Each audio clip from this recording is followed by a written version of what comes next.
Hello students and welcome back to our YouTube channel Vidyam. मैं हूं Anshita Jindal, a graduate from SRCC. आज है ऑर्गेनाइजिंग वाले चैप्टर का one shot marathon. Day number है मेरा 8। तो इस चैप्टर को आज वन शॉट लेक्चर में हम कर देंगे खत्म। थोड़ा सा लंबा चैप्टर है लेकिन पूरा चैप्टर इत्मीनान से समझाऊंगी। इंपॉर्टेंट क्या है, केस स्टडी कहाँ से बनती है, कीवर्ड्स क्या है, सब इस चैप्टर में हम करने वाले हैं। पहले तो जाकर अटेंडेंस लगा दो अपनी और चैनल को जाके लाइक शेयर एंड सब्सक्राइब कर दो। शुरू करते हैं हमारा आज का लेक्चर, चैप्टर ऑर्गेनाइजिंग।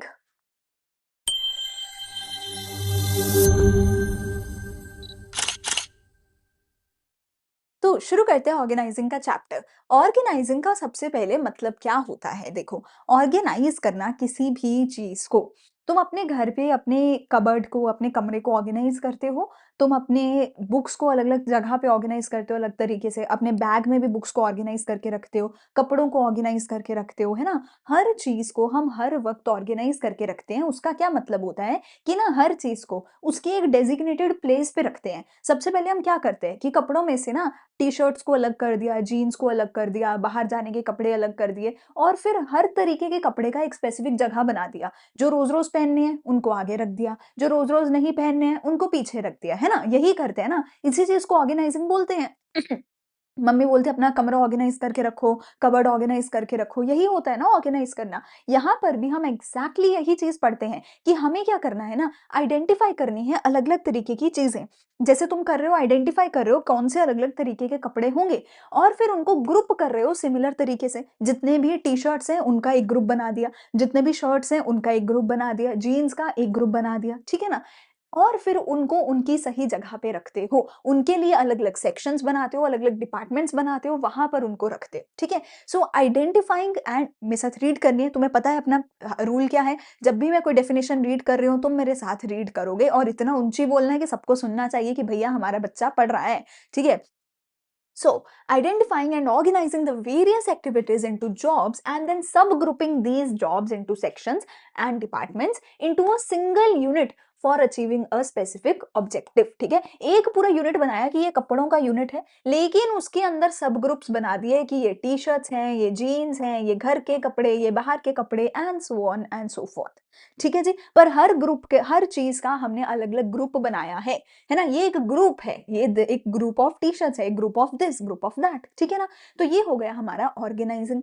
ऑर्गेनाइजिंग का प्रोसेस क्या है? ऑर्गेनाइजिंग का प्रोसेस बहुत सिंपल है। आइडिया है ना, आइडिया से याद रखो। आइडिया है इसका एक्रोनियम, बस ई को पीछे ले जाना है, आईडीएई बन जाएगा। आइडिया से आईडीएई इसका एक्रोनियम बन जाएगा। सबसे पहले क्या है, आइडेंटिफाई करो, फिर डिपार्टमेंट बनाओ, फिर उनको उनकी ड्यूटी दे दो और फिर उनके रिश्ते बना दो, ठीक है। सबसे पहले आइडेंटिफाई करेंगे कि क्या अलग अलग तरीके के काम हमारे पास हैं। जैसे कि हम आइडेंटिफाई करते हैं कि अकाउंट्स का काम भी है हमारे पास, प्रोडक्शन का काम भी है, सेल्स का काम भी है, मार्केटिंग का काम भी है ना, रॉ मटेरियल परचेज करने का काम भी है, एटसेट्रा एटसेट्रा। पहले अलग अलग काम को आइडेंटिफाई किया जाएगा। जब तक आइडेंटिफाई ही नहीं करोगे तब तक अलग अलग डिपार्टमेंट कैसे बनाओगे। फॉर एग्जाम्पल मैं कहती हूँ कि मुझे सेल करने के लिए 10 चीज़ें करनी है, 10 काम करने हैं, उन सबको साथ में मिला के एक सेल डिपार्टमेंट बनाऊँगी, है ना? मैं बोलती हूँ कि मुझे रिज़्यूमे भी चेक करना है, मुझे टेस्ट भी लेना है, मुझे इंटरव्यू भी देना लेना है, मुझे ट्रेनिंग भी देनी है, मुझे सैलरी भी देनी है। ये सारे अलग-अलग काम हैं। इन सारे अलग-अलग कामों को मैं आइडेंटिफ़ाई कर रही हूँ स्टेज नंबर 1 में, और फिर इन सारे जो कामों को मैंने आइडेंटिफ़ाई कर लिया, इनको साथ में ग्रुप करके इनका एक डिपार्टमेंट बनाऊँगी, एचआर का डिपार्टमेंट, स्टेप नंबर 2 में। समझ आया? कि सबसे पहले मैं क्या करूँगी, आइडेंटिफ़ाई करूँगी कि मेरे काम क्या है। काम क्या है? मुझे रिज़्यूमे भी चेक करना है, मुझे टेस्ट भी लेना है, मुझे इंटरव्यू भी लेना है, मुझे ट्रेनिंग भी देनी है, मुझे सैलरी भी देनी है। ये सारे काम हैं, इनको मैं आइडेंटिफ़ाई करूँगी स्टेप 1 में, और फिर स्टेप 2 में इन सबको साथ मिला के क्या बोल दूँगी कि ये मेरा एक एचआर डिपार्टमेंट है। स्टेप नंबर 3 में मैं ड्यूटी असाइन करूँगी कि रिक्रूट कौन करेगा, रिज़्यूमे कौन चेक करेगा, टेस्ट कौन लेगा, इंटरव्यू कौन लेगा, ट्रेनिंग कौन देगा, सैलरी कौन देगा।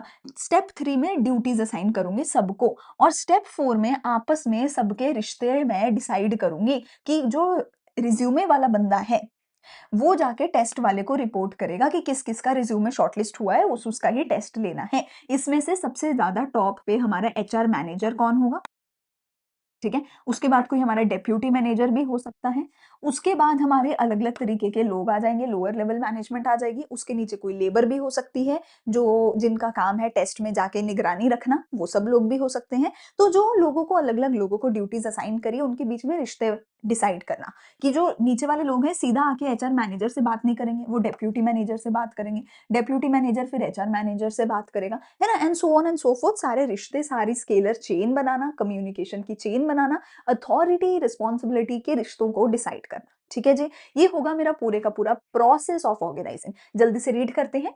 Identification and division of work पहला काम है, रीड करो। One individual can not do the entire work, so the work is divided into small parts called jobs and burden of work can be shared by many workers. Repetitiveness brings specialisation. ठीक है जी?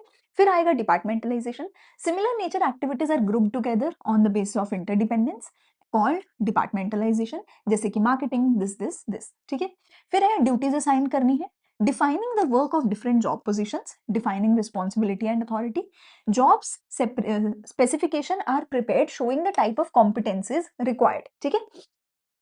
फिर है establishing reporting relationships. Establishing reporting relation means who will work under whom, कौन किसके नीचे काम करेगा, कौन किसको ऑर्डर देगा और कौन किससे ऑर्डर लेगा। Creation of superior subordinate relationships, senior junior के रिश्ते को बनाना, कि कौन किसका सीनियर, कौन जूनियर, कौन ऑर्डर देगा, कौन ऑर्डर सुनेगा, कौन जवाब देगा, कौन किसको रिपोर्ट करेगा। ठीक है? कौन किसको काम करके दिखाएगा, वो सारे रिश्ते बनाना। अगला है एडवांटेजेस ऑफ ऑर्गेनाइजिंग। ठीक है? अगला है एडवांटेजेस ऑफ ऑर्गेनाइजिंग। सबसे पहले हम देखें तो हमारा एक्रोनियम क्या है? सी गोआ। सी गोआ, ये है हमारा एक्रोनियम ऑफ ऑर्गेनाइजिंग। सबसे पहला sorry, acronym of advantages of organising. सबसे पहला एडवांटेज मेरे पास क्या है? स्पेशलाइजेशन। स्पेशलाइजेशन बेटा हमें पता है, चैप्टर 2 में पढ़ा है, डिवीजन ऑफ वर्क करके ही स्पेशलाइजेशन आती है। और डिवीजन ऑफ वर्क हम सही मायने में करते हैं ऑर्गेनाइजिंग के अंदर ही। ऑर्गेनाइजिंग में ही होता है कि हम एक प्रॉपर डिपार्टमेंट बनाते हैं हर एक चीज के लिए और उनको उनका पर्टिकुलर काम देते हैं। ठीक है? सो डिवीजन ऑफ वर्क उसी के अंदर आती है। ठीक है? सो डिवीजन ऑफ वर्क जो है उसकी वजह से स्पेशलाइजेशन हो रही है, और स्पेशलाइजेशन एक बहुत बड़ा एडवांटेज है। ऑर्गेनाइजिंग की वजह से ही स्पेशलाइजेशन आती है, क्योंकि सबको एक अलग काम मिला है, हर काम का एक पर्टिकुलर डिपार्टमेंट है, उस डिपार्टमेंट में भी हर छोटे से छोटे काम के लिए एक स्पेसिफिक बंदे की ड्यूटी लगाई गई है जो उस काम में स्पेशलाइज हो जाएगा। ठीक है? So every person performs a particular task. Repetitive performance of a particular task gives experience in that area and it leads to specialisation. Point number 2, expansion होती है, ग्रोथ होती है। जैसे ही तुम्हें कंपनी बड़ी करनी है तो उस कंपनी में अलग अलग डिपार्टमेंट बनाने पड़ेंगे। लाइक फॉर एग्जाम्पल, अगर मुझे सिर्फ एक छोटा सा यूट्यूब चैनल चलाना है तो शायद मैं अकेली चला सकती हूँ, पर अगर मुझे ऑफलाइन भी पढ़ाना है, ऑनलाइन भी पढ़ाना है, कॉमर्स भी पढ़ाना है, साइंस भी पढ़ाना है, so I need a team.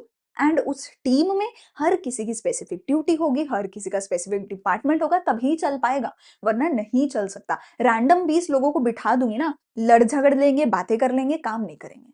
So organising ही है जिसकी वजह से एक्सपेंशन हो सकती है।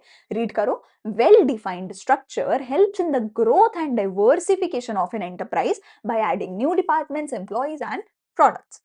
अगला, एडमिनिस्ट्रेशन भी इफेक्टिव है। मुझे क्लियरली पता है कौन किस डिपार्टमेंट में है, किस डिपार्टमेंट का क्या काम है, डिपार्टमेंट के अंदर किसकी क्या ड्यूटी है, किसका क्या रिलेशन है। किया ना, प्रोसेस में सारा कुछ लिखा ना, तो आई वेरी क्लियरली नो कौन सा डिपार्टमेंट, कौन सा मैनेजर, किसकी ड्यूटी, किसका रिश्ता। और जिसकी गलती, वो मैं क्लियरली पकड़ लूंगी कि ये इस डिपार्टमेंट की गलती है, इस डिपार्टमेंट में इस बंदे की ड्यूटी थी, उसको जाके पकड़ूंगी कि तूने गलती करी तो करी कैसे। तो एडमिनिस्ट्रेशन बहुत इफेक्टिव हो गई। एक क्लियर पिक्चर है ऑफ द जॉब्स एंड उससे related duties, reduces the overlapping and confusion and brings effectiveness in administration. इंसानों की, लोगों की भी ग्रोथ होती है। जब एक इंसान एक पर्टिकुलर काम को बार-बार करेगा, वो स्पेशलाइज़ होगा, वो उस काम में बहुत ज़्यादा स्पेसिफिकली अच्छा हो जाएगा। फॉर एग्ज़ाम्पल, जब तुम करियर की शुरुआत में होते हो, तो तुम 2-4 चीज़ें एक्सपेरिमेंट करते हो, लेकिन उसके बाद तुम ऐसा नहीं कि सारी उम्र अलग-अलग काम करते हो। तुम एक पॉइंट पे जाके स्पेसिफिक हो जाते हो, मुझे एचआर में जाना है, मार्केटिंग में जाना है, सेल्स में जाना है, पढ़ाई में जाना है, ब्ला, ब्ला, ब्ला। तो उस चीज़ के लिए ये बहुत ज़रूरी है कि तुम एक पर्टिकुलर डिपार्टमेंट में काम करो, ठीक है? सो delegation reduces the workload of managers. अब जब तुमने इतने सारे लोग रख दिए तो मैनेजर का भी वर्कलोड कम हो गया। By assigning routine jobs to their subordinates, ठीक है? Managers can concentrate on important task. तो जो छोटे-मोटे काम है वो वैसे भी उस पर्टिकुलर डिपार्टमेंट के जो लोग हैं उनको मिल गए। तो जो लोग हैं उनको क्योंकि काम डेलीगेट हुआ है उसी डिपार्टमेंट का, वो उस काम में माहिर हो जाएँगे, ठीक है? उस काम में अच्छे हो जाएँगे।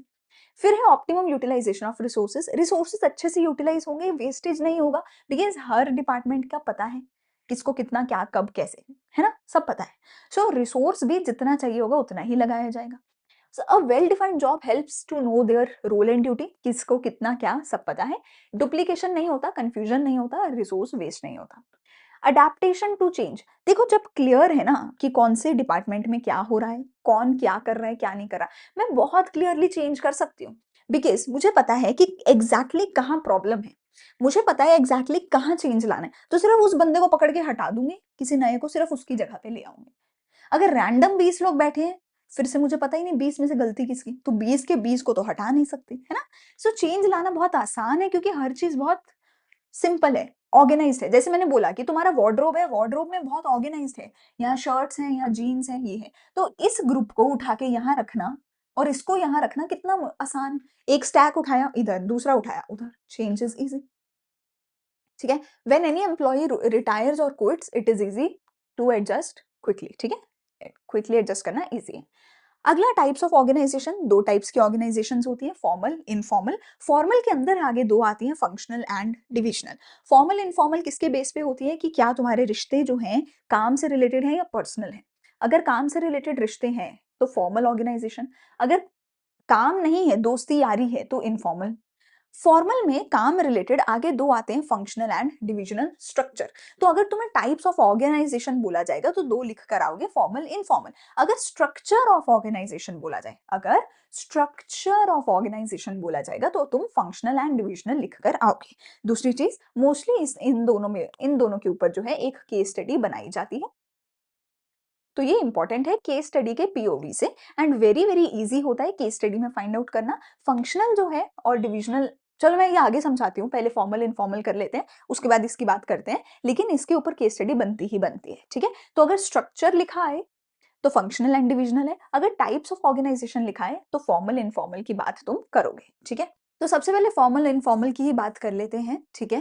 फॉर्मल इनफॉर्मल का यार देखो बहुत आसान है सारा कुछ, फॉर्मल इनफॉर्मल एक दूसरे के बिल्कुल ऑपोजिट हैं, तो इसकी एडवांटेज उसकी डिसएडवांटेज, इसकी डिसएडवांटेज उसकी एडवांटेज, तो आसान है बहुत याद करना, ठीक है? फॉर्मल क्या है, ये एक ऐसी ऑर्गेनाइजेशन होती है जो सिर्फ और सिर्फ काम तक मतलब रखती है, इसको काम से आगे कोई लेना देना नहीं है, तुम्हारे घर पे क्या चल रहा है, तुम्हारी लाइफ में क्या चल रहा है, इनको कोई लेना देना नहीं है, काम करो, काम तक मतलब रखो, दैट्स इट, ठीक है? तो फॉर्मल ऑर्गेनाइजेशन जो है ये डेलिबरेटली जानबूझ के बनाई जाती है, क्योंकि काम करना है भैया, प्लान करके सोच समझ कर ही काम किया जाता है। ऐसा नहीं कि बैठे बैठे बात कर रहे थे, अच्छा लगा दोस्ती हो गई, वो तो है नहीं, है ना? बैठे बैठे नहीं होता है, तुम अच्छे से सोच समझ के किसी एम्प्लॉय को नौकरी पे रखते हो, सो डेलिबरेटली ये बनाई जाती है। वेयर इज इनफॉर्मल, है ना, वो डेलिबरेटली नहीं बनाई जाती है, ठीक है? तो जो भी इसमें बताऊंगी ना उसका उल्टा समझ लेना कि वो इनफॉर्मल है, ठीक है?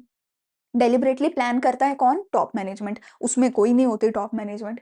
To achieve the specific objectives through the network of authority responsibility relations. सबसे पहला पॉइंट क्या है? डेलिबरेटली बनाई जाती है। क्यों बनाई जाती है? ऑब्जेक्टिव पूरा करने के लिए। कैसे होंगे ऑब्जेक्टिव पूरे? अथॉरिटी रिस्पॉन्सिबिलिटी के रिलेशन के थ्रू पूरे होंगे। इनफॉर्मल में ना तो वो डेलिबरेटली बनाई गई, ना ही उनको कोई ऑब्जेक्टिव पूरा करना है, और ना ही वहां पे ऐसा कोई रिश्ता होता है, ना ही कोई अथॉरिटी, ना ही कोई रिस्पॉन्सिबिलिटी, ना ही कोई स्केलर चेन। इसके अंदर तो प्रॉपर स्केलर चेन भी होती है कम्युनिकेशन के लिए, टॉप से बॉटम, बॉटम से टॉप, है ना? तो वो स्केलर चेन भी इसमें होती है। फीचर्स, फीचर्स क्या है इसके? आप देख सकते हो, क्रीम, ठीक है? फीचर्स क्या है? Cream, created deliberately by management, results in the creation of a scalar chain, extra emphasis to work than the social needs, assigned a specific job to individual and fixed authority, motives to organizational motives to complete or to achieve organisational objectives, ठीक है? तो ये deliberately बनाई गई है, जानबूझ के सोच समझ के, ठीक है? इसमें एक स्केलर चेन होती है, जैसे मैंने बताया, उस चेन के थ्रू ही आप अपना बात ऊपर नीचे कर सकते हो, ठीक है? आई विल सजेस्ट इसको क्रेन की जगह ना ड्रीम कर लो, ठीक है? डेलिबरेटली, डी से डेलिबरेट याद रहेगा कि डेलिबरेटली बनाई जाती है, results in the creation of a scalar chain, ठीक है? इसके इसमें काम के ऊपर एम्फेसिस होता है, कोई सोशल नीड्स पे एम्फेसिस नहीं होता है, ठीक है? हर एक इंडिविजुअल की एक स्पेसिफिक काम होते हैं, एक स्पेसिफिक नौकरी होती है और उसको उस चीज़ के लिए पावर भी मिलती है और उसकी ड्यूटी भी होती है, अथॉरिटी भी होती है, पावर भी होती है, रिस्पॉन्सिबिलिटी भी होती है, ठीक है? और इसको अपने ऑर्गेनाइजेशन के ऑब्जेक्टिव पूरा करना ही इसका मेन गोल होता है, इसका मेन मोटिव होता है। एडवांटेजेस क्या हैं? इसके एडवांटेजेस क्या हैं? एआरईएस, एरियाज़, एरियाज़, ठीक है? जो भी इसके एडवांटेजेस हैं, वो उसके डिसएडवांटेजेस होंगे। फॉर्मल के एडवांटेजेस क्या हैं? इसमें डुप्लीकेशन ऑफ एफर्ट नहीं होता। हर किसी का एक स्पेसिफिक जॉब है, मेरा काम आपसे अलग है, आपका काम मेरे से अलग है, तो डुप्लीकेट नहीं है। हर कोई अपना अलग काम कर रहा है। क्यों? क्योंकि अलग-अलग डिपार्टमेंट है, अलग-अलग काम है, अलग-अलग जॉब्स हैं, है ना? अलग-अलग ड्यूटीज़ हैं। So there is no duplication of work, every member know their duty which are clearly specified, ठीक है जी? फिर रिस्पॉन्सिबिलिटी फिक्स हो जाएगी ना, क्योंकि मुझे पता है किसने क्या काम करना था, कौन से डिपार्टमेंट में किसका क्या रोल है, सब पता है। तो एग्ज़ैक्टली पिन पॉइंट कर सकती हूँ मैं कि गलती किसने करी है।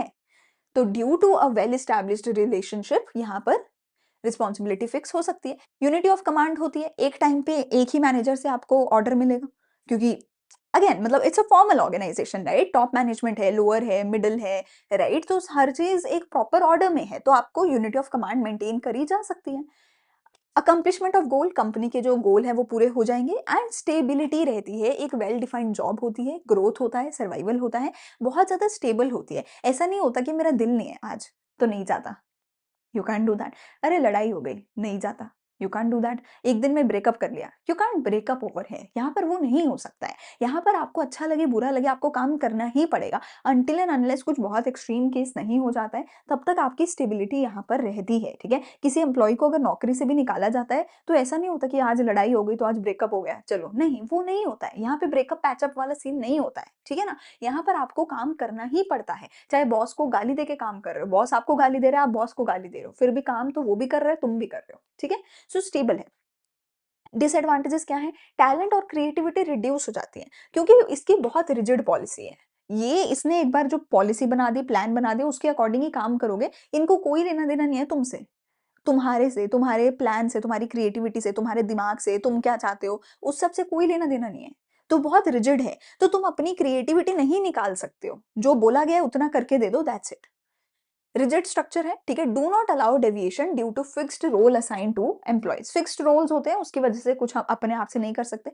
इंटरपर्सनल रिलेशन यहाँ पे नहीं होते। Leaves gap between persons issuing order and subordinate following order. उन दोनों के बीच में गैप होता है। एज आई सेड कि ना, तुम कहने को तो बहुत बातें कर रहे हो, दिन रात काम कर रहे हो, 7-8 घंटे दिन काम कर रहे हो, पर तुम्हारे रिश्ते नहीं बन पाते, इंटरपर्सनल रिलेशन नहीं बन पाते, गैप रहता है। तुम्हारे दिल में कुछ भी है, बॉस के दिल में कुछ भी है, तुम नहीं शेयर कर सकते। अपना अपने आपस में ही गाली देते रहते हो, बॉस को नहीं बता सकते जाके, ठीक है? क्यों? क्योंकि अगेन फॉर्मल है। प्रोसीजरल डिलेज होते हैं, स्केलर चेन होती है, नीचे से ऐसे ऊपर तक की पूरी स्केलर चेन होती है, तो उस प्रोसीजर में टाइम लगता है भैया, कोई अर्जेंट डिसीजन ऐसे नहीं लिया जा सकता, हर चीज का प्रॉपर एक प्रोसीजर होता है, ठीक है? अब इनफॉर्मल जो है वो उससे बिल्कुल अलग है, डेलिब्रेट नहीं होती, कोई भी आपको कंपनी का ऑब्जेक्टिव पूरा नहीं करना होता। कंपनी का जो बोर्ड होता है, नोटिस बोर्ड होता है, या जो भी कंपनी का स्केल वो होता है, एक ट्री है ना, कि टॉप मैनेजर कौन है, मिडल, लोअर कौन है, वो उसमें कहीं भी इसकी ज़िक्र नहीं होती है, उसमें कहीं भी इसका मेंशन भी नहीं होता है। ये कहाँ बनते हैं ये रिश्ते? ये रिश्ते बनते हैं लंच पे, लंच ब्रेक पे, कॉफ़ी पीने गए साथ चलते हैं, बाहर गेड़ी मारने गए साथ चलते हैं, वहाँ पे बनते हैं ये रिश्ते। इन रिश्तों का कंपनी के अंदर कोई ज़िक्र नहीं होता है, रिटन में नहीं होता है, फॉर्मली नहीं होते हैं ये रिश्ते, ठीक है? सो इनफॉर्मल ऑर्गेनाइज़ेशन क्या है? A complex network of social relations which emerges unexpectedly to fulfill the social and human needs, ठीक है? तो एक कॉम्प्लेक्स नेटवर्क है, सोशल एंड ह्यूमन नीड्स को पूरा करने के लिए, पैसे के लिए नहीं किया जाता, अपनी जिंदगी के लिए, अपने दिल के लिए, अपनी खुशी के लिए ये रिश्ते बनाए जाते हैं, ठीक है? अपनी मेंटल स्टेबिलिटी के लिए ये रिश्ते बनाए जाते हैं। फीचर्स क्या है? क्रिएटेड ऑटोमेटिकली, अब ये डेलिबरेटली नहीं बनी, ये कैसे बनी? अपने आप बनी है, कोई इसका पर्पस नहीं था, बातें करते करते अच्छा लगा तो दोस्ती हो गई, ये ऐसे बनी है ना? Originates from within the formal organisation. एक फॉर्मल ऑर्गेनाइजेशन होती है, उसके अंदर ये इनफॉर्मल ऑर्गेनाइजेशन बनाई जाती है। मतलब कि देखो बहुत सिंपल बात है, तुम्हारी ज़िंदगी में आज कई तुम्हारे दोस्त होंगे, पर अगर मैं तुमसे पूछूँ वो दोस्त तुम्हारे कैसे बने? तुम स्कूल जाते हो, स्कूल एक फॉर्मल ऑर्गेनाइज़ेशन है, उसकी वजह से तुम्हारे दोस्त बने। तुम ट्यूशन जाते हो, ट्यूशन एक फॉर्मल ऑर्गेनाइज़ेशन है, उसकी वजह से तुम्हारे दोस्त बने। ऐसे ही ऑफ़िस जाओगे, कॉलेज जाओगे, वहाँ फॉर्मल ऑर्गेनाइज़ेशन के अंदर ही तुम्हारे इनफॉर्मल दोस्त बनेंगे। तो ये जो है फॉर्मल के अंदर ही जब तुम इंटरैक्शन करते हो एम्प्लॉइज़ आपस में, उसके अंदर ही ये बनती है, ठीक है? Does not follow any fixed path of authority. कोई ऐसा नहीं होता, फिक्स्ड पाथ ऑफ अथॉरिटी नहीं है। जब जिसका जिससे जाके दिल करे वो बात कर सकता है, चाहे व्हाट्सएप मैसेज करो, वॉइस नोट भेजो, कॉल करो, कुछ भी करो, है ना? कोई रूल्स नहीं होते। Employee behaviour is based on convenience with no definite structure. कोई डेफिनेट स्ट्रक्चर नहीं होता, तुम्हारे कन्वीनियंस के ऊपर है। जब बात करनी है तो करो, ब्रेकअप करना है तो करो, लड़ाई करनी है तो करो, छोड़ के जाना है तो जाओ, नहीं आना है तो मत आओ। कन्वीनियंस है, कोई रूल नहीं है, ठीक है? एडवांटेजेस क्या है? बहुत फास्ट है। अभी कुछ हुआ है, अभी के अभी व्हाट्सएप कर दोगे, अभी के अभी वॉइस नोट भेज दोगे। कोई chain of authority, scalar chain कुछ नहीं है। तो ये बहुत ज़्यादा फास्ट है, कोई प्रोसीजरल नहीं, डिलेज़ नहीं है, कोई लैंग्वेज बैरियर नहीं है, बहुत फ्लेक्सिबल है, ठीक है ना? It serves the purpose not fulfilled by the formal organisation and makes it more effective. जो फॉर्मल नहीं कर सकता वो इनफॉर्मल कर देता है। बहुत बार लोग एक कंपनी में सिर्फ इसलिए काम कर रहे होते हैं क्योंकि उनके दोस्त वहां पे बहुत अच्छे बन गए होते हैं, so they are very happy, very comfortable over there, इसलिए वो उस कंपनी में काम कर रहे होते हैं, चाहे उनको कहीं और अच्छा पैसा मिल भी रहा हो, क्योंकि लोग जिंदगी में खुशी भी चाहते हैं, ठीक है ना? सो लोग, तो जो कई बार फॉर्मल ऑर्गेनाइजेशन जो काम नहीं कर पाते, वो काम इनफॉर्मल ऑर्गेनाइजेशन कर देती है। अगला है सोशल नीड्स पूरी करती है। आपकी जो इनफॉर्मल ऑर्गेनाइजेशन है, आपकी सोशल नीड्स पूरी करती है, ठीक है? That are not fulfilled by the formal organisation. एक सेंस ऑफ बिलॉन्गिंगनेस आपको यहाँ पर मिलती है। टाइमली आपको फीडबैक भी मिलता है। Prescribed lines of communication are not followed, और क्विक फीडबैक साथ के साथ आपको मिलता है। आपने कुछ जोक मारा, साथ के साथ दोस्त बताया, अरे अच्छा नहीं था। पर अगर आपने कोई काम किया है और फिर मैनेजर फीडबैक आपको साथ के साथ वो नहीं देता है ना? उसके लिए भी प्रॉपर तरीके होते हैं कि कैसे फीडबैक दिया जाए कि ना दिया जाए, है ना? डिसएडवांटेज क्या है अब इसकी? Opposition by members, the management may not be successful in implementing changes in the informal organisation if the informal organisation opposes them. बहुत बार क्या होता है ना, कंपनी चाहती ही नहीं होती है कि लोग आपस में दोस्त बने। कंपनी ये सोचती है, ये सारे एम्प्लॉयज अगर आपस में दोस्त बन गए, तो ये दोस्त बन के हमारे ही खिलाफ कल को प्रदर्शन करेंगे, दोस्त बन के हमारे ही खिलाफ कल को आवाज उठा सकते हैं, इसलिए इनको दोस्त ही मत बनने दो। तो जो इनफॉर्मल ऑर्गेनाइजेशन है, अगर वो बहुत पक्की दोस्ती हो गई, तो एक दिन वो सारे अगर इकट्ठे हो गए और बोला हम सबकी सैलरी बढ़ाओ, वरना सब लोग साथ में छोड़ के चले जाएंगे, तो वहां पे प्रॉब्लम हो जाएगी, ठीक है ना? तो कई बार मैनेजमेंट जो है वो अपना काम अच्छे से नहीं कर पाती, अगर इनफॉर्मल ऑर्गेनाइजेशन उनको अपोज करे तो। इससे ग्रुपिज्म बनती है। It compels members to agree with the group expectation. This can be harmful if the rule set by group are against the organisational interest. अब यहाँ पर लोग ग्रुपिज्म करते हैं, लोग अपने ग्रुप्स बनाते हैं, ठीक है? और अब जैसे किट्टी पार्टी ग्रुप्स होते हैं ना, और लोग अगर वो ग्रुप्स के अंदर इतना इन्वॉल्व हो गए, तो कई बार जो कंपनी है उसको लॉस हो सकता है, कंपनी का काम कई बार हिंडर हो सकता है उसकी वजह से, ठीक है? र्यूमर इसमें बहुत ईज़िली स्प्रेड होते हैं, ठीक है? ये तो आपको चलो पता ही है, दोस्तों में कहाँ कब कहाँ कौन-सा र्यूमर फैल गया, उसको तो तुम कंट्रोल कर ही नहीं सकते हो, ठीक है? सो डिफरेंसेस क्या हैं? ये डेलिबरेटली बनाई जाती है, ये अपने आप बनती है, ठीक है? इसमें कंपनी के गोल पूरे होते हैं, इसमें आपके सोशल नीड्स पूरे होते हैं। ये ऑर्गेनाइज़ेशन के चार्ट में दिखती है, ये ऑर्गेनाइज़ेशन चार्ट में इसकी कोई जगह नहीं होती है, ठीक है? इसमें आपकी rules, duties, responsibilities clearly defined होती हैं, क्लियरली रिटन होती हैं। इसमें वो रिटन फॉर्म में नहीं होती हैं, ओरली सारी की सारी होती हैं। ये बहुत रिजिड होती है, प्रिडिक्टेबल होती है, स्टेबल होती है। ये रिजिड भी नहीं होती, फ्लेक्सिबल होती है, पर ये अनप्रिडिक्टेबल है और अनस्टेबल है। कभी भी ब्रेकअप हो सकता है, कभी भी दोस्ती टूट सकती है, ठीक है? आगे क्या है, इसमें जो लीडरशिप है, वो जो मैनेजर्स होते हैं, वही इसके अंदर लीडर होते हैं। इसमें भैया आप अपना आपस में चूज़ कर सकते हो, तुम्हें किसी को लीडर बनाना है, नहीं बनाना है, ग्रुप कैसे चलाना है। दोस्ती है, दोस्ती जैसे मर्ज़ी तुम चलाओ, तुम्हारी मर्ज़ी। इसमें मैनेजमेंट फोर्सफुली इसमें काम करवाती है। यहाँ पर आपके म्यूचुअल कंसेंट से जैसे सारे दोस्तों ने करना है, जो करना है वो कर लेंगे। इसमें मैनेजमेंट का कोई रोल नहीं है। इसमें अगर रूल तोड़ा, तो फाइन लग जाएगा। इसमें कोई रूल ही नहीं होता। अगर रूल है भी तो नहीं किया पूरा, है ना? क्या कर लेगा वो कोई। ये इंडिपेंडेंट होती है, इनफॉर्मल रिलेशन लोगों के बने या ना बने, फॉर्मल तो चलेगा, लेकिन ये डिपेंडेंट होती है ऑन फॉर्मल रिलेशंस। बहुत बार ऐसा होता है कि एक कंपनी है, कंपनी के अंदर बहुत अच्छे दोस्त बने हुए हैं, पर जैसे ही एक दोस्त ने कंपनी छोड़ दी, तो वो दोस्त अब दोस्त नहीं रहा। तुम्हारे साथ भी होता होगा, पुराने स्कूल में जो दोस्त होते हैं, वो नए स्कूल में जाके छूट जाते हैं, स्कूल वाले दोस्त कॉलेज में जाके छूट जाएँगे, कॉलेज वाले दोस्त ऑफिस जाके छूट जाएँगे, ठीक है? सो ये काफ़ी डिपेंडेंट होती है ऑन द फॉर्मल ऑर्गेनाइज़ेशन, ठीक है? अगला हमारे पास आता है ऑर्गेनाइजेशनल स्ट्रक्चर। तो स्ट्रक्चर अब 2 तरीके के होंगे, या तो होगा फंक्शनल या तो होगा डिविजनल। तो इसका बहुत ही सिंपल तरीका है इनके डिफरेंस को देखने का, इनकी केस स्टडी सॉल्व करने का, किसी भी चीज़ का। फंक्शन का मतलब होता है वर्क, डिवीजन का मतलब यूजुअली होता है डिपार्टमेंट्स, ठीक है? लेकिन मैं आपको बता देती हूँ, डिविजनल का मतलब होता है कि अगर आपके पास प्रोडक्ट हैं बहुत सारे, अगर आपके पास मोर देन 1 प्रोडक्ट है, तो उस केस में आप डिविजनल स्ट्रक्चर बनाते हो, ठीक है? तो मतलब हर एक कंपनी में डिविजनल स्ट्रक्चर नहीं होता। डिविजनल स्ट्रक्चर सिर्फ उसी कंपनी में होता है जिस कंपनी में एक से ज़्यादा प्रोडक्ट होंगे। अगर किसी कंपनी में बहुत सारे प्रोडक्ट नहीं हैं, तो वहाँ डिवीजन नहीं होगी। पर फंक्शनल स्ट्रक्चर जो है, इन एवरी कंपनी होता ही होता है, रिगार्डलेस ऑफ कि उस कंपनी में 1 प्रोडक्ट है, 2 है, 3 है, 4 है, फ़र्क ही नहीं पड़ता। तो सोचो, अगर कोई कंपनी है जिसमें सिर्फ़ 1 ही प्रोडक्ट है, तो उसमें सिर्फ़ और सिर्फ़ फंक्शनल स्ट्रक्चर होगा, दैट्स इट। पर अगर कोई कंपनी है जिसमें लेट्स से 2 प्रोडक्ट्स हैं या 2 से ज़्यादा है, 2 या 2 से ज़्यादा प्रोडक्ट्स हैं, उस कंपनी में क्या होगा? उस कंपनी में सबसे पहले होगा divisional structure. Divisional structure, divisional structure में क्या होगा? एक डिवीज़न होगी प्रोडक्ट 1 की और दूसरी डिवीज़न होगी प्रोडक्ट 2 की, और उसके बाद प्रोडक्ट 1 में भी फंक्शनल स्ट्रक्चर बनाया जाएगा, प्रोडक्ट 2 में भी फंक्शनल स्ट्रक्चर बनाया जाएगा। यानी कि इन शॉर्ट, फंक्शनल स्ट्रक्चर तो हर जगह ही होगा, फिर चाहे कंपनी में 1 प्रोडक्ट है, 2 है, 3 है, जितने मर्ज़ी हैं, हर कंपनी में फंक्शनल स्ट्रक्चर तो होगा। क्योंकि फंक्शनल स्ट्रक्चर काम के बेस पे बनाया जाता है, और काम तो हर कंपनी कर रही है, इसीलिए तो वो बिजनेस है, इसीलिए तो कंपनी है, काम तो कर रहा है हर कोई, तो ये काम के बेस पे बनाई जाती है, तो ये हर कंपनी में होती है। पर डिविजनल स्ट्रक्चर सिर्फ वही होता है जहां एक से ज्यादा प्रोडक्ट है। तो अगर तुम्हारे पास सिर्फ एक ही प्रोडक्ट है, तो तुम्हारा सिर्फ फंक्शनल स्ट्रक्चर है। अगर तुम्हारे 2 या उससे ज़्यादा प्रोडक्ट हैं, तो तुम पहले डिविजनल स्ट्रक्चर बनाओगे, प्रोडक्ट 1 और प्रोडक्ट 2, 2 अलग-अलग डिविजन्स बनाओगे।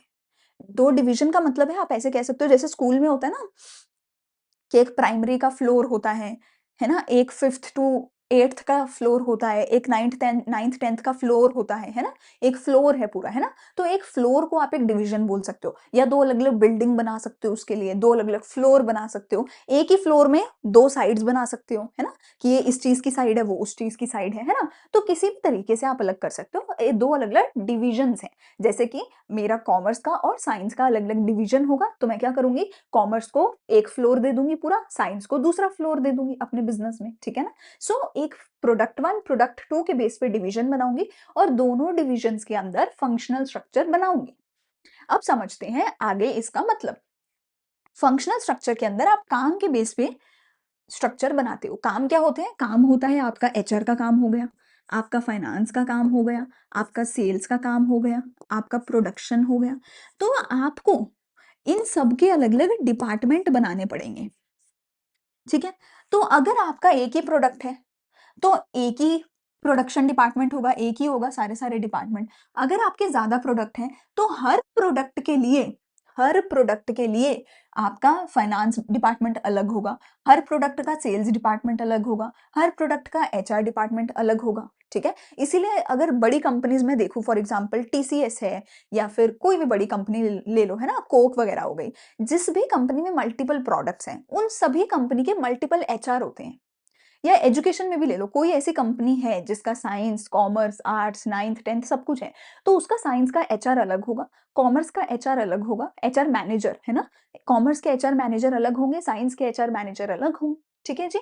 तो डिविजनल में हर एक प्रोडक्ट के अंदर प्रोडक्ट हैं पहले, हर प्रोडक्ट के अंदर ये सारे डिपार्टमेंट्स आपको देखने को मिलेंगे। सो डिवीजन में कहीं न कहीं रेपिटिशन बहुत होती है कि है ना, 2-2 एचआर डिपार्टमेंट है, 2-2 सेल्स डिपार्टमेंट है, काम दोनों सेम कर रहे हैं, पर फिर भी 2 अलग हैं, क्योंकि दोनों प्रोडक्ट अलग हैं, ठीक है ना?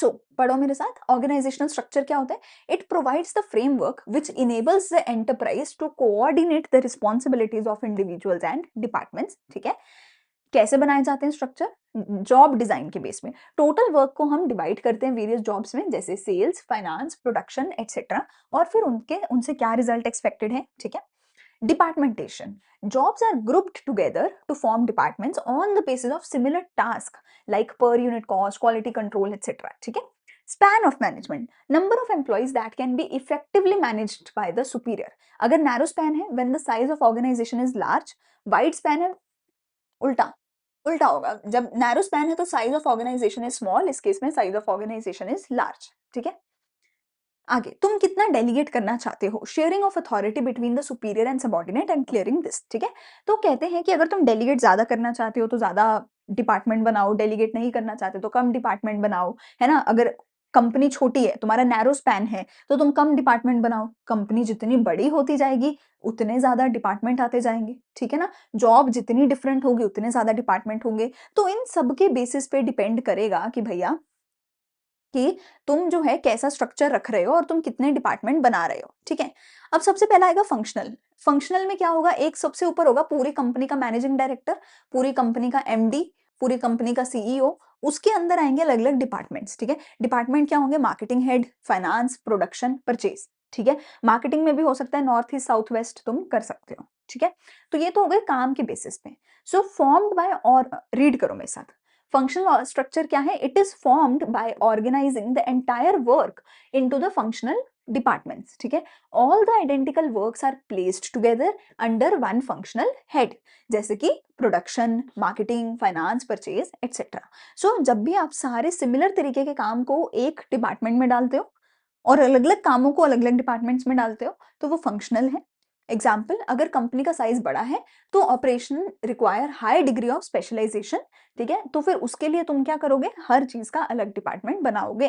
तो जब कंपनी बड़ी है, जब तुम्हें स्पेशलाइजेशन चाहिए, वहां पर ये बहुत सूटेबल रहता है। ठीक है, एडवांटेजेस क्या है, OPICE, ओपाइस, हाँ ठीक है, OPI ओपाइस। ठीक है, ये हमारी है एडवांटेज। सबसे पहले क्या है, आपकी स्पेशलाइजेशन हो जाएगी। जब तुम सिर्फ एचआर का काम ही करोगे दिन रात तो तुम एचआर में स्पेशलाइज हो जाओगे। ठीक है ना, कंट्रोल और कोऑर्डिनेशन बहुत आसान हो जाता है क्योंकि सेम ही काम कर रहे हो एक डिपार्टमेंट के अंदर और तुम्हें क्लियरली पता है कि इस डिपार्टमेंट का क्या काम है। सो उसी पर्टिकुलर डिपार्टमेंट को कंट्रोल करना, उस डिपार्टमेंट ने दूसरे के साथ कोऑर्डिनेट करना, वो सब इजी हो जाएगा। एम्प्लॉयज की ट्रेनिंग बहुत आसान है। अगर तुम एचआर में जा रहे हो तो सिर्फ एचआर की ट्रेनिंग मिलेगी, सेल्स में जा रहे हो सिर्फ सेल्स की ट्रेनिंग मिलेगी। ठीक है कि नहीं, कॉस्ट इफेक्टिव है, डुप्लीकेशन नहीं होती, वेस्टेज ऑफ रिसोर्सेज नहीं होती, तो काफी कॉस्ट इफेक्टिव है। एंड इक्वल इंपॉर्टेंस है हर डिपार्टमेंट की, फिर चाहे तुम कुछ भी काम कर रहे हो, हर डिपार्टमेंट की टोटली इक्वल इंपॉर्टेंस यहाँ पर होती है।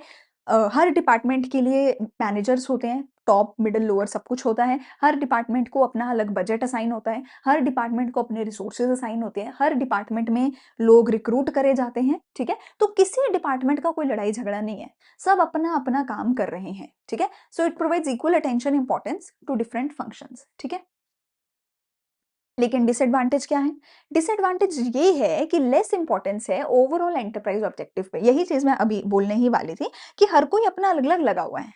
फाइनेंस वाला अपना लगा हुआ है, एचआर अपना लगा हुआ है, सेल अपना लगा हुआ है, उनका आपस में साथ मिलके काम करना बहुत मुश्किल हो जाता है।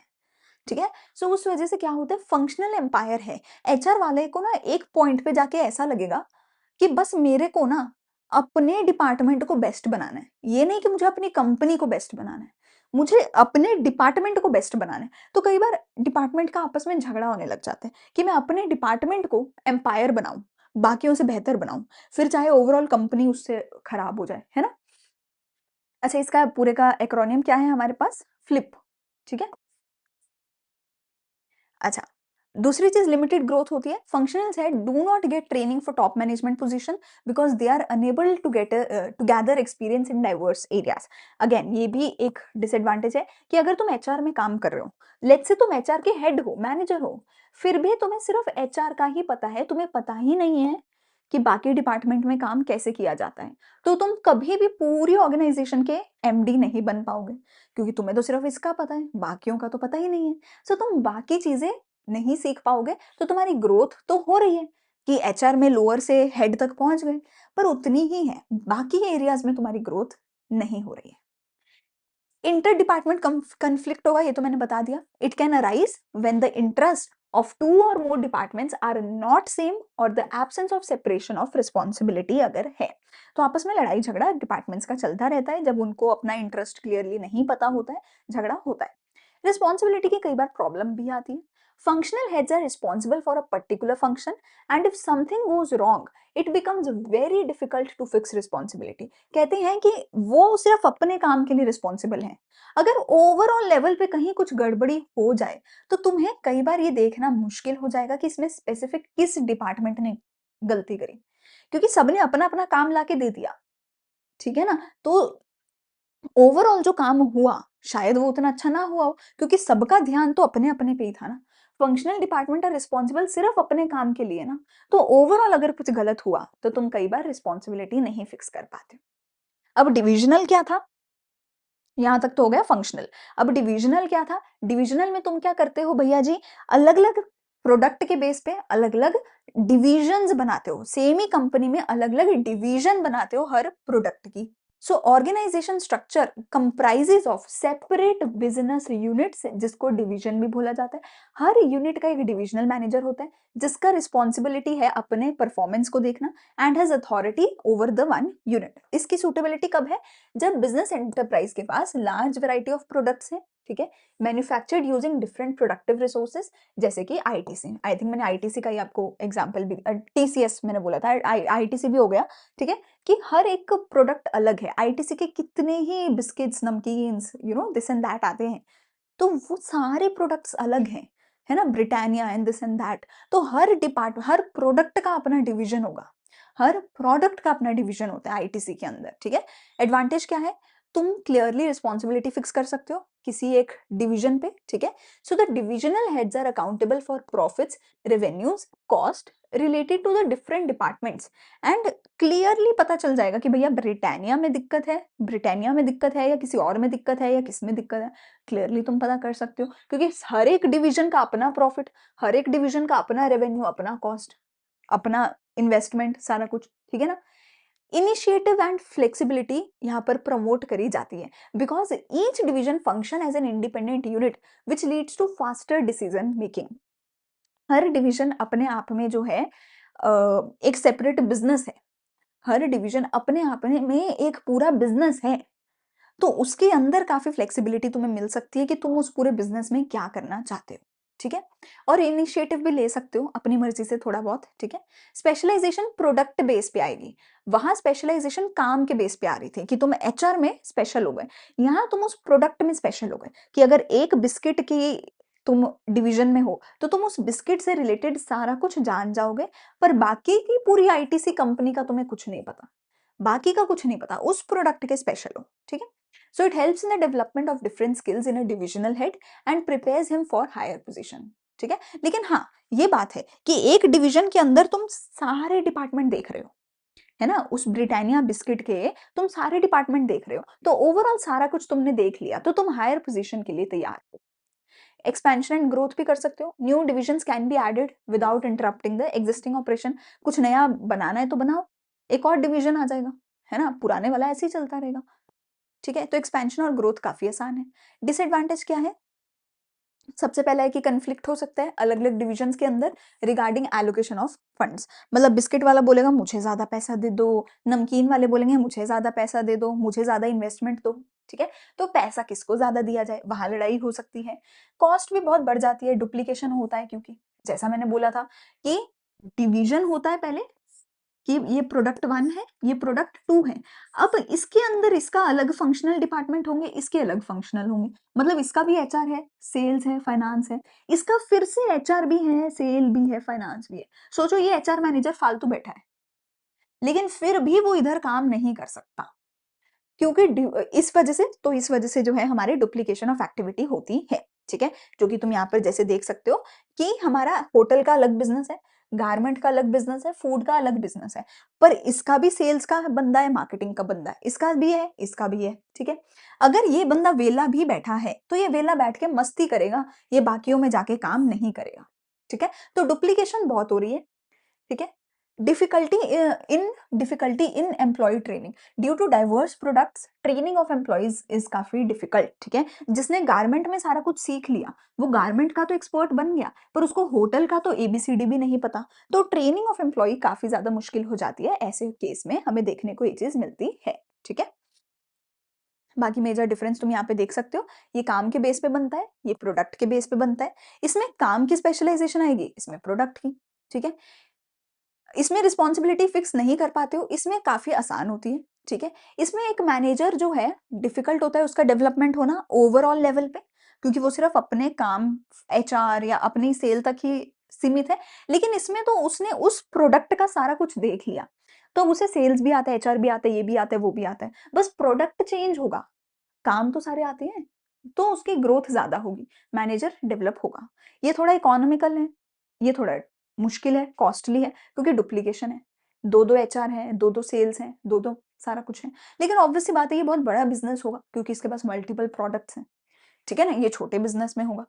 कोऑर्डिनेशन, इसमें कोऑर्डिनेशन डिफ़िकल्ट होती है, इसमें कोऑर्डिनेशन कंपैरेटिवली बहुत ईज़ी होती है, क्योंकि भैया सेम प्रोडक्ट का सारा कुछ चल रहा है, ठीक है? चलो, ठीक है, तो ये हो गए इनके डिफरेंसेस। आगे और क्या आता है हमारे पास? अच्छा हाँ, अभी एक और हमारे पास टॉपिक रहता है, डेलीगेशन वर्सेस डिसेंट्रलाइजेशन का टॉपिक एक हमारे पास लास्ट आता है, इसके बाद हमारा चैप्टर हो जाएगा खत्म। बहुत सिंपल सी चीज़ है, डेलीगेशन का मतलब होता है कि तुम ना अपना काम असाइन कर रहे हो ताकि तुम अपने सिर का भार कम कर सको। डेलीगेशन में ना तुम क्या करते हो, डिसीजन मेकिंग पावर नहीं देते हो, डिसीजन मेकिंग पावर नहीं देते हो, ठीक है? डेलीगेशन में क्या कर रहे हो, सुपीरियर सबॉर्डिनेट रिलेशन बनता है, जहां सुपीरियर अपने कुछ रूटीन काम अपने सबॉर्डिनेट को देता है ताकि वो इंपॉर्टेंट टास्क पे फोकस कर सके। जैसा मैंने बोला, अपने सिर का भार तुम कम कर रहे हो, रूटीन टास्क देते हो, इंपॉर्टेंट काम नहीं देते हो, और डिसीजन मेकिंग पावर तो बिल्कुल भी नहीं देते हो। तो बहुत थोड़ा बहुत अपना काम डेलीगेट करते हो, ऐसा नहीं कि सारा कुछ ही दे दिया, नहीं।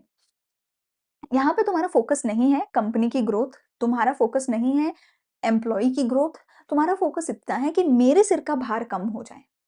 इसलिए छोटे-मोटे काम देते हो, ऐसा नहीं दे रहे कि उसकी भी ग्रोथ हो, कंपनी भी ग्रो नहीं, अपने सिर के छोटे-मोटे काम दे रहे हो और उसके साथ भी डिसीजन मेकिंग तो नहीं दे रहे हैं।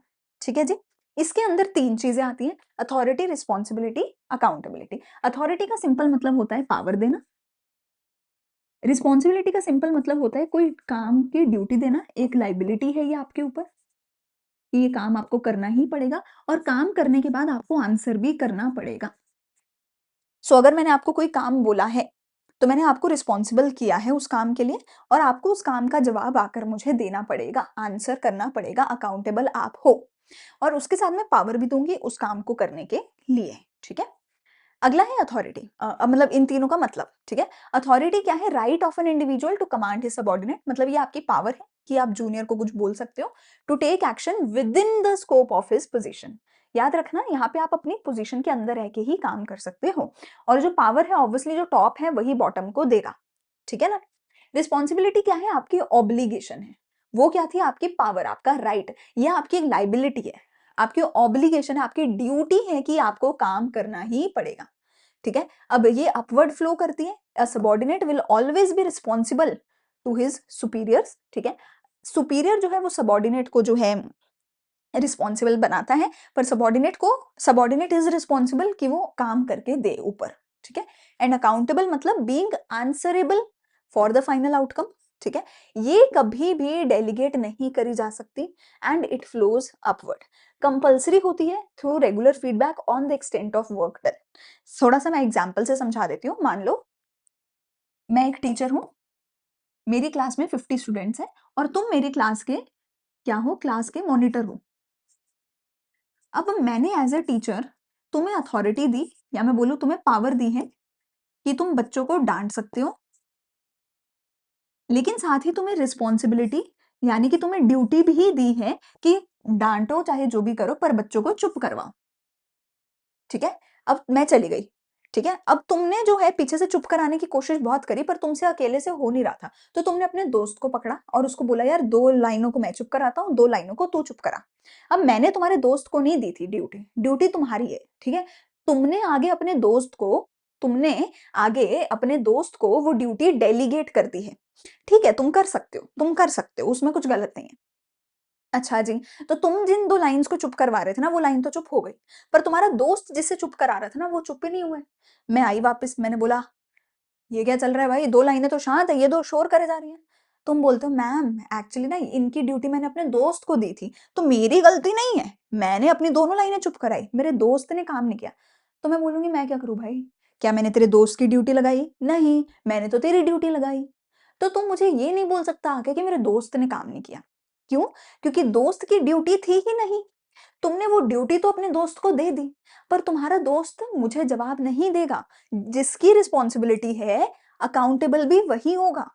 समझ गए हो? मैं आके तुम्हें ही पकड़ूँगी, मॉनिटर को ही पकड़ूँगी कि ए मॉनिटर, चुप क्यों नहीं हुई क्लास? ठीक है ना? मैं आके उसको ही पकड़ूँगी। तुमने किसी और से काम करवाया तो करवाया, पर मैं उससे जाके जवाब नहीं लूँगी। मैंने तो तुम्हें काम दिया था, तो मैं तुमसे ही जवाब लूँगी। सो तो ये जो जवाबदेही, जो अकाउंटेबिलिटी, जो आंसरेबिलिटी है, ये कभी डेलीगेट हो ही नहीं सकती। ठीक है? तो अथॉरिटी क्या है? तुम्हारी पावर है, ये तुम्हारी ड्यूटी है और ये तुम्हारी जवाबदेही। ये डेलीगेट हो सकता है, ये फुल्ली डेलीगेट नहीं हो सकती है, ठीक है? और ये तो बिल्कुल भी डेलीगेट नहीं हो सकती है। ये फॉर्मल पोज़ीशन से अराइज़ होती है, ये डेलीगेट करी जाती है, ठीक है? और ये भी रिस्पॉन्सिबिलिटी से अराइज़ होती है। ये नीचे को जाती है, ये दोनों अप ऊपर को जाती हैं, ठीक है जी? इसके एडवांटेजेस क्या हैं? Hierarchy, basis of management hierarchy, effective management. देखो मैनेजमेंट ऑब्वियसली इससे अच्छे से होती है। सुपीरियर सबऑर्डिनेट रिलेशनशिप्स की वजह से ही ये बन सकती है, वरना एक सुपीरियर ही तो सबऑर्डिनेट को डेलीगेट करेगा ना काम, वरना और कौन डेलीगेट करेगा, ठीक है ना? और क्या है, इससे अच्छी कोऑर्डिनेशन होती है, कंपनी की ग्रोथ होती है और एम्प्लॉयी भी मोटिवेट होता है कि हाँ यार, मुझे भी कुछ पावर मिल रही है, मुझे भी कुछ काम मिल रहा है, ठीक है? और एम्प्लॉयी भी डेवलप होता है। अगर तुम क्लास मॉनिटर हो, तो तुम्हें समझ आएगा कि हाँ भैया, लोगों को चुप कैसे कराना है, तुम भी डेवलप हो जाओगे, ठीक है? अगली चीज़ मेरे पास आती है डिसेंट्रलाइज़ेशन और सेंट्रलाइज़ेशन। तो ये तो बहुत सिंपल है। सेंट्रलाइज़ेशन का क्या मतलब है कि एक अकेले बंदे के हाथ में सारी पावर रहती है। डिसेंट्रलाइज़ेशन का क्या मतलब है कि वो पावर तुम सबके बीच में बाँट देते हो। सेंट्रलाइज़ेशन क्या होती है कि ये सीनियर है, सारी पावर इसके अराउंड ही घूमेगी। डिसेंट्रलाइज़ेशन में क्या होगा, ये सीनियर है, ये सारी पावर बाहर को जूनियर्स को दे देगा। ये तब होता है जब कंपनी की ग्रोथ करना चाहते हो। ये तब होता है जब तुम्हें लगता है कि यार काम ज़रूरी है और टॉप मैनेजमेंट ही करे तो अच्छा है। जूनियर अभी इतना रिस्पॉन्सिबल नहीं है, जूनियर ट्रेन्ड नहीं है, जूनियर को अकल नहीं है, उस केस में तुम ये रखते हो। तो यहाँ पर जो अथॉरिटी है वो सारी रिटेन होती है हायर लेवल के पास, ये स्मॉलर ऑर्गेनाइजेशन में होती है, ठीक है? यहाँ पर जो सारी की सारी अथॉरिटी है वो ऊपर से लेके लोएस्ट लेवल तक बाँट दी जाती है और तुम अपनी पावर के अंदर रह के डिसीजन भी ले सकते हो। यहाँ पर डिसीजन मेकिंग पावर डेलीगेट करी जाती है, दी जाती है। मैनेजर्स को फ्रीडम मिलती है, मैनेजर्स काम कर सकते हैं अच्छे से, सिर का भार उतर जाता है और लार्ज ऑर्गेनाइजेशन में, कॉम्प्लेक्स ऑर्गेनाइजेशन में डिसेंट्रलाइजेशन होती है, ठीक है? तो यहाँ पर डिसीजन मेकिंग सारी हायर लेवल के पास है, यहाँ पर लोएस्ट लेवल तक जाती है। ये छोटी कंपनी में, ये बड़ी कंपनी में। यहाँ मैनेजर को कोई फ्रीडम नहीं है, हर काम मैनेजर खुद ही करेगा। यहाँ मैनेजर को फ्रीडम होती है कि वो सारे काम तो उसने बाँट दिए, अब वो इम्पोर्टेंट काम कर सकता है, ठीक है ना? एडवांटेजेस क्या है डिसेंट्रलाइजेशन के? डिसीजन बहुत फास्ट हो जाता है क्योंकि हर कोई अपने लेवल पे अपनी पावर के अंदर रह के डिसीजन ले सकता है, ऊपर से कुछ पूछना ही नहीं पड़ेगा। टॉप मैनेजमेंट हाश रिलीफ पे बैठी है, शांति है कि हाश चलो सारा काम तो बांट दिया, अब मैं शांति से बैठूंगी, है ना? एनहांसेस इनिशिएटिव अमंग सबॉर्डिनेट्स, तुम्हारे जूनियर भी खुश होते हैं कि हाँ मेरे पास पावर है डिसीजन लेने की, तो मैं डिसीजन ले सकता हूँ। ग्रोथ होती है, कंपनी की भी होती है, एम्प्लॉइज की भी होती है और फ्यूचर के लिए जो एम्प्लॉइज हैं वो एक मैनेजरियल टैलेंट डेवलप करते हैं क्योंकि एम्प्लॉय डिसीजन ले रहा है, डिसीजन ले लेके सीखेगा और फ्यूचर में मैनेजर बन पाएगा, ठीक है? और क्या है, superior control. Decentralisation evaluates performance at each level, तो कंट्रोल भी बेहतर तरीके से हो सकता है, गोल्स जो है वो भी अच्छे से अचीव हो सकते हैं। लास्टली डेलीगेशन और डिसेंट्रलाइजेशन का क्या डिफरेंस है? यहाँ पे सिर्फ और सिर्फ मैनेजर का बर्डन कम किया जाता है, जैसा मैंने बोला था। यहाँ पर भैया हम चाहते हैं कि लोएस्ट लेवल भी काम सीखे और कंपनी भी ग्रो। ये तो कंपल्सरी है देखो, क्योंकि एक अकेला बंदा सारे काम नहीं कर सकता। ये कंपल्सरी नहीं है, ये तुम करते हो ताकि तुम कंपनी बढ़ा सको, पर कंपल्सरी नहीं है।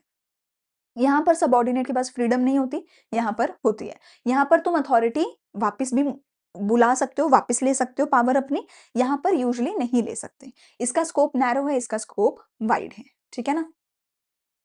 चलो यहाँ पर जो है हमारा पूरे का पूरा ये लेक्चर होता है खत्म, ठीक है? डेलीगेशन डिसेंट्रलाइजेशन का टॉपिक लास्ट था एंड डेलीगेशन डिसेंट्रलाइजेशन का टॉपिक ना कर लेना। ये काफ़ी ज़्यादा इसमें से कई बार पूछा जाता है। केस स्टडी के फॉर्म में ये जो टॉपिक भी पूछा जाता है, ठीक है? तो यहाँ पर लेक्चर होता है खत्म, पहले कमेंट सेक्शन में जाके डन लिख दो। मैं भी थक गई हूँ बहुत ज़्यादा, आज 3 लेक्चर बैक टू बैक मैंने बनाए हैं, ठीक है? सो जल्दी से जाके कमेंट सेक्शन में डन लिख दो। प्लीज़ लाइक, शेयर, सब्सक्राइब कर दिया और उसी चीज़ से मोटिवेशन मिलती है हर रोज़ नए लेक्चर्स बनाने की, 2-2 3-3 घंटे खड़े होके लगातार बोलने की, पढ़ाने की, ठीक है? तो अच्छा लगता है यार, कमेंट्स में बताया करो कि कैसे लगते हैं तुम्हें लेक्चर्स। मैं मिलूँगी अगले लेक्चर में, अगले चैप्टर के साथ। अगला चैप्टर तो बहुत ज़्यादा बड़ा है, बट ठीक है कोई नहीं, कर लेंगे, तुम्हारे लिए सब कर लेंगे। सो मिलते हैं अगले लेक्चर में। Thank you, bye-bye.